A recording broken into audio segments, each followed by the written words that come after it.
Hello friends, मेरे YouTube channel पे आपका स्वागत है। और मैं इसी कड़ी में बहुत सारे आपके सवाल थे कि फंजीसाइड किस प्रकार इस्तेमाल किया जाए, कौन सा फंजीसाइड हमें इस्तेमाल करना है। तो कोई ज़रूरी नहीं है कि फंजीसाइड अलग अलग ब्रांड के फंजीसाइड के कंटेंट अलग अलग हो सकते हैं। इसलिए कृपया आप, मैं जो फंजीसाइड लाया हूँ वहाँ फंजीसाइड आपके एरिया में मिलता होगा, ये कोई ज़रूरी नहीं है। आप एग्रीकल्चर शॉपी में जाइए और उन्हें अपने प्रॉब्लम्स बताइए।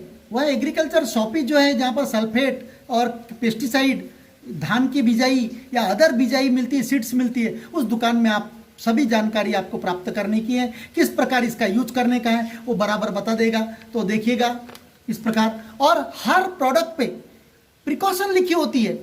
हम प्रिकॉशन जनरली पढ़ते नहीं, तो यहाँ पर देखिएगा हिंदी में प्रिकॉशन है और दूसरी लैंग्वेज में भी प्रिकॉशन है। तो प्रिकॉशन, तो यहाँ सब प्रिकॉशन में उस पिछले एपिसोड में जो मैंने वीडियो जो शूट का इंसेक्टिसाइड का बताया उसमें बता चुका हूँ। फिर भी मैं इसमें आपको रिपीट करना चाहता हूँ कि यहाँ केयर करके हैं। तो इसमें कंटेंट कौन कौन से है, कार्बेंडाजिम 12% और मैनकोजेब 63%, इस प्रकार का कंटेंट है आपको। और मैं दूसरी चीज़ बताना चाहता हूँ, कॉपर सल्फेट जो है, कॉपर सल्फेट भी फंजीसाइड है। तो इस प्रकार बहुत सारे फंजीसाइड्स है, आपको मैं बताना चाहूँगा।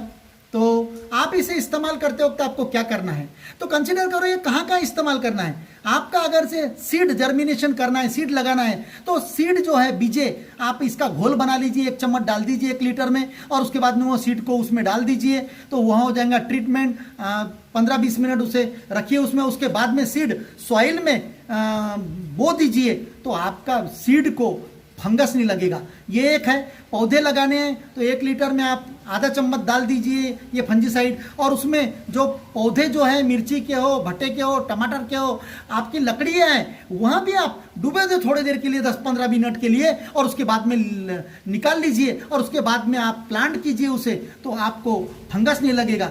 तीसरी चीज़, आपकी जो लकड़ियाँ रहती है आम की, मैंने बता चुका हूँ कि डिफॉलिएशन करने के बाद में 15 से 20 दिन के अंदर उन्हें काट के लाने का है। मेरे डिफॉलिएशन के वीडियोस भी हैं मेरे यूट्यूब चैनल पे, आप जाइएगा और देख लीजिएगा कि ये जो डिफॉलिएशन मैंगो के लिए सायन कैसी सिलेक्ट की जाती है, कलमे कैसी चुनना, इसका वीडियो है। उसके बाद में भी आप ताजी भी कलमे ला सकते हैं, लेकिन इन सबको लाते वक्त आपको क्या करना है मैं बता चुका हूँ। कुछ लोगों का कहना था कि सर वो जैसी ताजी कलमे लाए तो उनको डुबोना पड़ता है। समझो, कंसीडर करो आपके घर में ही प्लांट है और ताजी कलम या जो कलमे हैं उन्हें अगर से शिफ्ट करना है, बांधना है, तो कोई ज़रूरी नहीं है कि वो तो आपके 2 मिनट का काम है, 5 मिनट का घर में तोड़ के फिट करना है, तो उसे पानी में लपेटना नहीं है। लेकिन पानी में डाल दिया आपने तो कोई नुकसान नहीं है, पानी में डाल के निकलवा लीजिएगा उसे। दूसरी चीज़ मैं आपको फिर बताना चाहता हूँ कि भाई क्या विदाउट फंजीसाइड हम कलमे इस्तेमाल नहीं कर सकते क्या। लेकिन मैं आपको बताना चाहता हूँ, कुछ कुछ पेड़ों के टहनियों पे जो कलम है, जो सायन है जो लाते हैं, उस पर ऑलरेडी फंगस लगी जो काली काली रहती है, और हाथ लगाने के बाद में हाथ को ऐसी चिपक जाती है, काला काला डस्ट दैट इज फंगस। वो फंगस है मित्रों। इसलिए मैं कहना चाहता हूँ, अगर तो फंजीसाइड नहीं है आपके पास में, तो उन कलमों को आप जो सिनेमोन जो है, सिनेमोन जो लकड़ी जो है दालचीनी, तो वहाँ आपको कहाँ मिलती है, जो मसाले का पदार्थ है, मसाला जो लेके लाते हैं उसमें कलमी मिलती है, दालचीनी, सिनेमोन, उसका पाउडर कर लीजिएगा, और पाउडर करने के बाद उसका घोल बना लीजिएगा थोड़े पानी में, तो वहाँ भी फंजीसाइड का काम करता है। तो इस फंजीसाइड को क्या करने का, आपको आधा चम्मच 1 लीटर पानी में या आधा लीटर पानी में घोल बना लीजिएगा, और उन लकड़ियों को डुबो दीजिएगा। अगर तो तुरंत में फिट करने का है आपको, फिर भी आप डुबो के रख लीजिए 1-2 घंटे के लिए, और उसके बाद में निकालिएगा, और फिर बाद में उसे कलम में बांध दीजिएगा।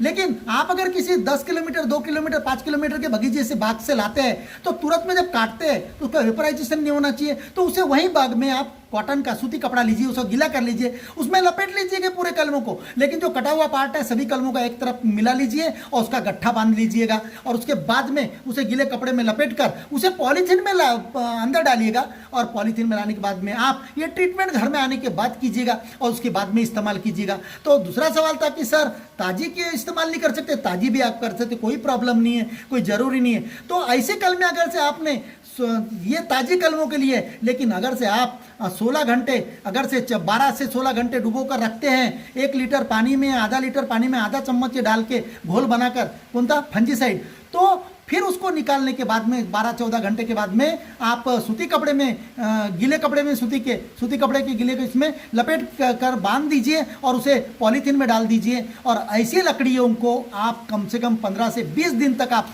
40 दिन तक इस्तेमाल कर सकते हैं। लेकिन हर दिन आपको पॉलीथीन से निकाल कर वहाँ कलमों को शाम के वक्त थोड़ा खुला करके रखना होगा और फिर सुबह हो गई फिर उसे लपेट लेना होगा और फिर पॉलीथीन में डाल के फिर पैक कर लेना होगा। ऐसा हर दिन आपको करना है। यह सब प्रक्रिया करने के बाद में मित्रों आपको अपना हाथ अच्छी तरह से साबुन से, सर्फ से धो लेना है ताकि आपको इन्फेक्शन ना हो। तो इस प्रकार यह फंजीसाइड का उपयोग है। ऊपर से उसका स्प्रे आप पत्तियों में अगर कीटक भी लगता है और जो कीटक नहीं दिखता और सिकुड़ जाती है पत्तियां, उस पर आप स्प्रे कर सकते हैं। तो इसका प्रमाण क्या है, तो आप आधा चम्मच 1 लीटर में डाल दीजिए और उसके बाद में उसका घोल बनाकर स्प्रे कर दीजिए। लेकिन स्प्रे करते वक्त मुंह नाक सब ढक लीजिए, गॉगल पहनिए आंख में, हाथ में ग्लव डालिए और इस प्रकार आप उसका स्प्रे कर दीजिए। और हवा के विरुद्ध प्रवाह में स्प्रे नहीं करने का, हवा जिस डायरेक्शन में है उसी डायरेक्शन में स्प्रे करने का। तो स्प्रे के छोटे छोटे पंप आते हैं मार्केट में 100 रुपये से 200-300 रुपये तक, वो आपकी मर्जी कौन सा खरीदने का है। नहीं तो घर में जो कॉलिन्स की बोतल आती है, ये कॉलिन की बोतल है, तो आप इस प्रकार कॉलिन्स की बोतल आती है, स्प्रे कर रहे हैं आप घर में जो इस्तेमाल करते हैं, वहाँ भी बोतल अगर से खाली होगी तो उसका भी आप इस्तेमाल कर सकते हैं। देखिएगा यहाँ स्प्रे। तो इस प्रकार आपको कोई भी फंजीसाइड मिल सकता है एग्रीकल्चरल शॉपिंग में। उसे कहना है कि फंजीसाइड चाहिए मुझे, तो उसको बता भी देना उपयोग किस लिए, या सब प्रकार के उपयोग में आता है। कोई ज़रूरी नहीं यही ब्रांड आपको लेना है करके। ऑनलाइन नहीं मंगाने का, ऑनलाइन थोड़ा महंगा पड़ता है।